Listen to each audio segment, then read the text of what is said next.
In just 3 short years, I went from being broke, overweight, lazy, depressed, and just overall an underachiever to now making tens of thousands of dollars every single month, driving my dream car, and being in the best shape of my life. And in today's video, I'm gonna show you the 3 skills that I acquired that changed my life and can do the exact same thing for yours. Well, boys, just like that, the holidays have come and gone, and we're already a week into the new year. Most of the people who didn't accomplish anything in 2025 finally feel like they have the fresh start to set some New Year's resolutions to make 2026 their year. And in 2 or 3 weeks, I wouldn't be surprised if every single New Year's resolution that they set for themselves were already broken. And the reason why I know this is because I was once that guy.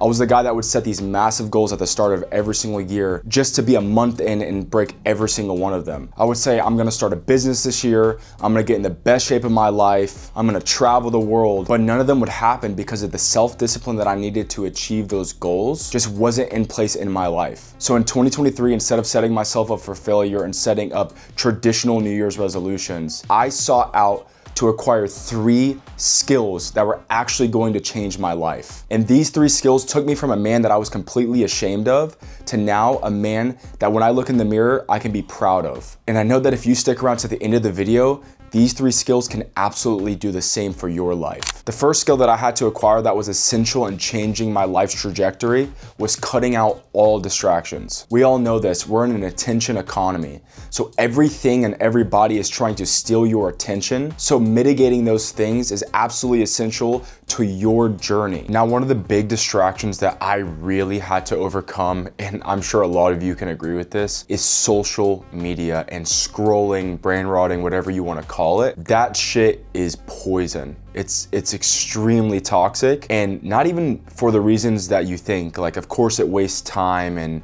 obviously you're not achieving much by scrolling on social media, but more so for the fact that you see the best parts of everyone's life, and then you feel as if you're falling behind, which makes you more anxious, and it makes you almost crippled, right? And so something that I did a few weeks back, actually back in November, I did a full week detox from social media and really my phone in general. I'll tell you what, man, I have not thought so clearly in years. Like, for me, it has set up this now early stage of the year to know exactly what it is that I want to do with my life again. And I'm not just kind of rinse and repeating what is working for the next guy.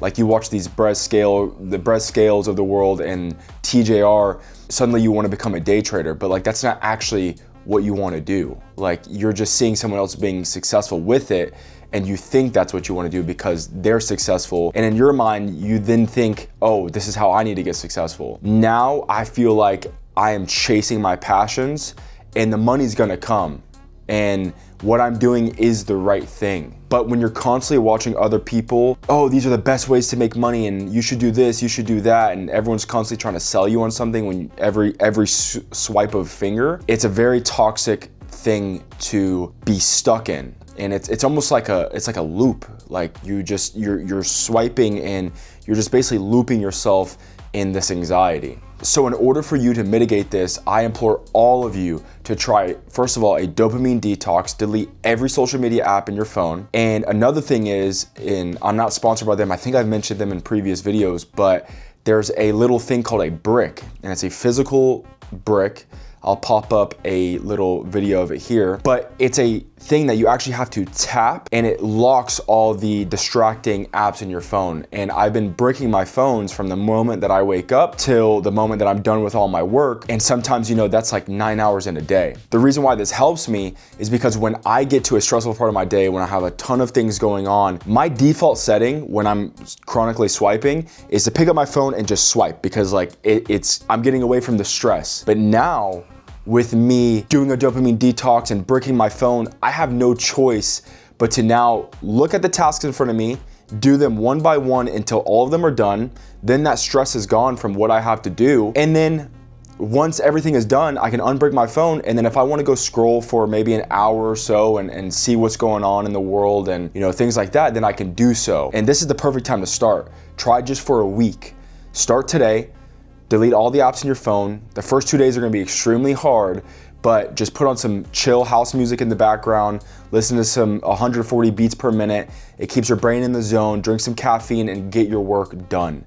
Find something to do besides sit there and brain rot for hours on end. Now the next distraction is video games. And if you're 25 years old and you're still playing video games, you probably don't even need me to tell you this. You probably know that it's bad for you, but this is your sign to quit.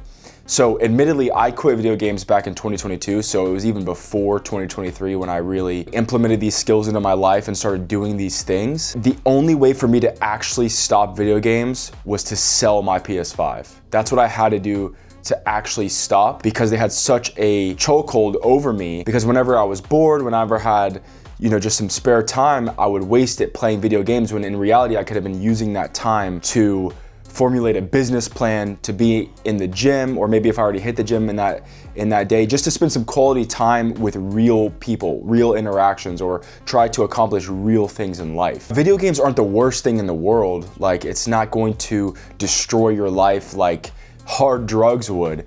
But the reason why video games are so toxic, in my opinion, is because it's just that. Like, it's harmless enough to where you can get away with it, and majority of people still do it, and there's always new game releases, and again, it's not destroying your life, but what it does is it gives you a false sense of success and a false sense of achievement. And so whenever you turn off the console and you're back in the real world, you've actually accomplished nothing.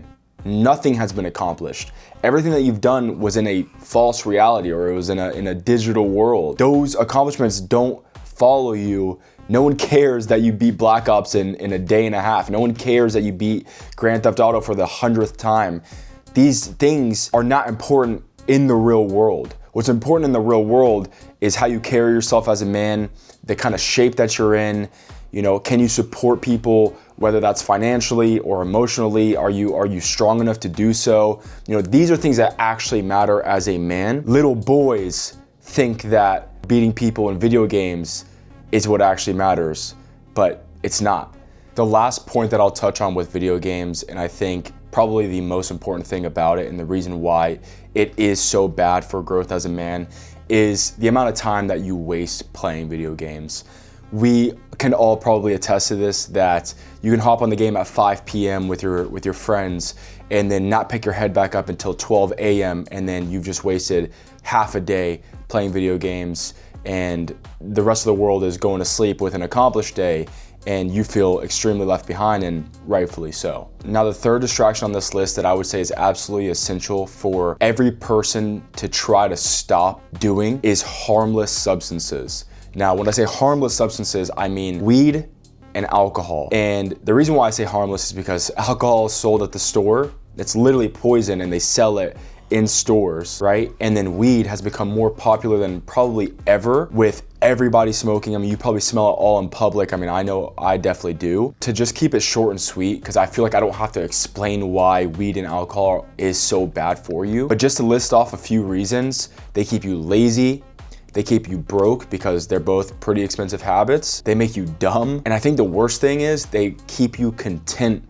with where you're at in your life. Not only have these two substances partially destroyed years of my life, but I've seen it absolutely destroy people's lives that I know personally. People that had tons of charisma that weed slowly destroyed. People that had tons of ambition that they threw away for alcohol. So if you're serious about making 2026 your best year yet, I would definitely implore you to give up both of these things and at least just try it for 90 days, because I guarantee you that after the 90 days, you will never want to touch these substances again. Now, the next skill that I acquired, and I actually learned this from a billionaire, was the art of saying no. I actually saw this in a TED Talk with Elon Musk's ex-wife. I was married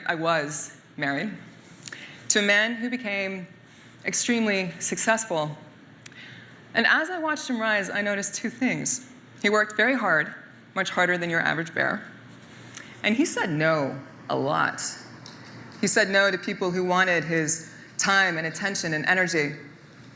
He said no in a way that protected his resources so that he could channel them toward his own goals And I realized that behind every no is a deeper yes to whatever it is that you do want. And as you can tell by that clip, it's not about saying no to the homeless guy asking you for some spare change. It's about saying no to things that aren't advancing you and your goals. When I started saying no to my buddies when they would ask me to go watch a football game with them, and instead I would go to the gym, my physique started to change. Or when I said no to vacations when I was saving my money, and then my bank account started to grow. And those are just a few examples of how saying no can actually better your life. And just remember, saying no is just a deeper yes to the betterment of your future self. Now, the last skill that has truly advanced me as a man is making good on the commitments that I've made to myself. That means when my 7 a.m. alarm goes off to go to the gym, I don't hit snooze. Or when I say I'm going to journal every day of 2026, I carve 10 minutes out of my busy schedule to do so. And these aren't necessarily major commitments, but that's the whole point. Because when you become an adult,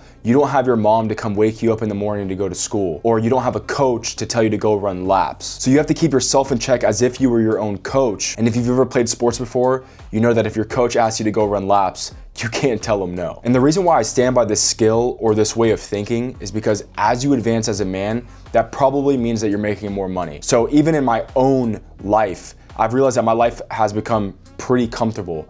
I live in a really nice area. I drive a really nice car.